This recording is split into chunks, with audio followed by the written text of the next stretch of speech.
Based on the hit film of the same name, the kick-ass new musical, School of Rock, has arrived on Broadway. We're here at the Winter Garden Theater for all the opening night action.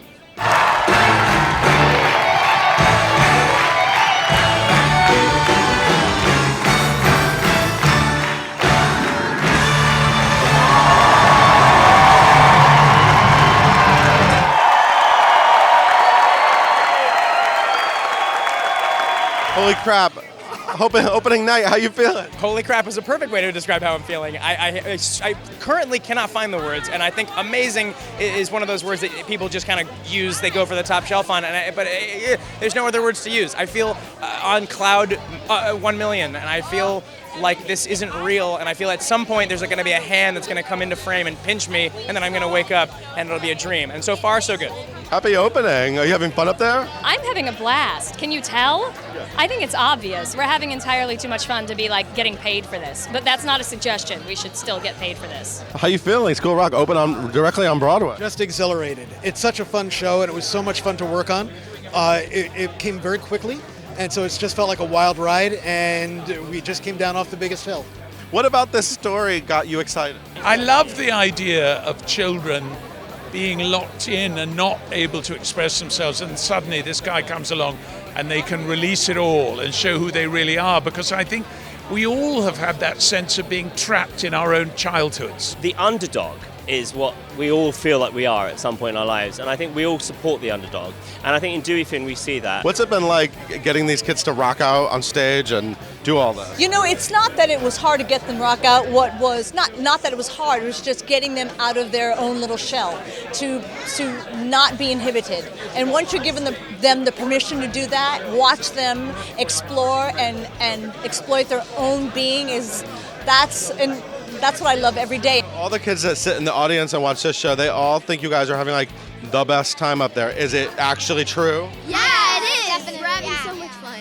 So you have a great history with Lloyd Webber. You've Miss Christine Daae and Phantom and Love Never Dies, nailed both those roles. What's it like to see him premiere a show on Broadway and to return to his rock roots?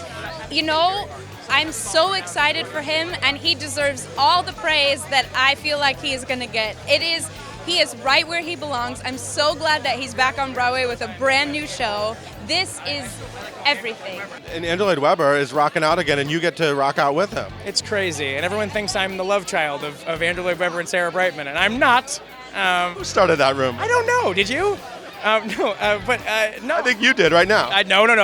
Many other people did that. What is so great about this story? Why does this story work? I mean, it was such a hit movie. It's going to be a hit Broadway show. Like the cool thing about this, it's the joy of what music can do for your soul. To me, that's the message. I know a lot of people hate that. They're like, it doesn't have to have a message, but this one does have a cool message, which is like, enjoy the music, and if it can move you and do something for you, then you should pursue that. The adults and the kids have very different experiences, but I'm reminded what joy there is in music and why I wanted to do this in the first place and how important music is and how it changes our lives. What's the best part about it, Luca? Alex Brightman, obviously. He's just so fun and funny on stage, and he's one of the best actors to work with. Yeah. Everybody's so close to each other. Yeah, and Alex, we have a really good cast. Yeah, Alex is like our big brother. Yeah, it's all like one big family, and Alex is the older brother, and Andrew is the fun uncle at Christmas.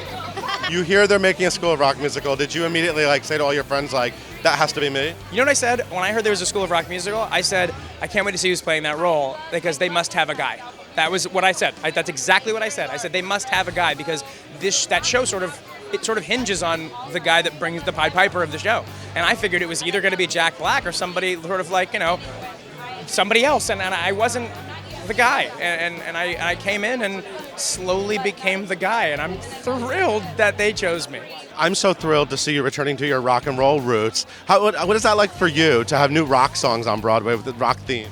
For me, it's just been a very, very joyful experience, and going right back, I think, to the fact that I started in schools with Joseph and the Amazing Technicolor Dreamcoat was written for a school, and this is about how music empowers kids, and it's a very simple story. I mean, it's how it changes the life of the kids, changes the life of their parents, changes the life of our lead character, and that's what it's about. And it's a very simple, primal tale, if you like, but it's about the one thing that I care about: music and education and kids.